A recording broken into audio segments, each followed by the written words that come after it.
આગળ વાત રાજકોટની કે જ્યાં પોલીસ મથકમાં સગીરને તાલિબાની સજાનો કેસ ધારાસભ્ય દર્શિતા શાહે ઘટનાને અતિ નિંદનીય ગણાવી। વાયરલ વિડીયો મુદ્દે પોલીસને તપાસની સૂચના આપવામાં આવી છે તે પ્રકારની વાત ડોક્ટર દર્શિતા શાહે કરી છે।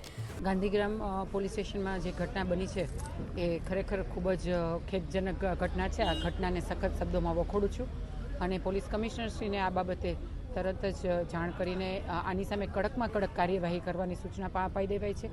જે આરોપી છે આરોપી સામે એફઆઈઆર દાખલ કરી દેવામાં આવી છે અને જે કોન્સ્ટેબલ છે એની સામે પણ કડક કાર્યવાહી કરવાની સૂચના આપી દેવામાં આવી છે।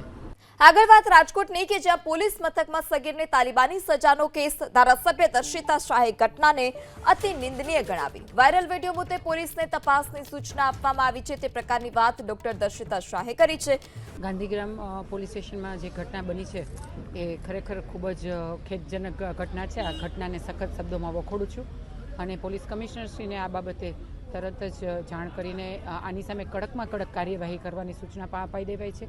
જે આરોપી છે આરોપી સામે એફઆઈઆર દાખલ કરી દેવામાં આવી છે અને જે કોન્સ્ટેબલ છે એની સામે પણ કડક કાર્યવાહી કરવાની સૂચના આપી દેવામાં આવી છે।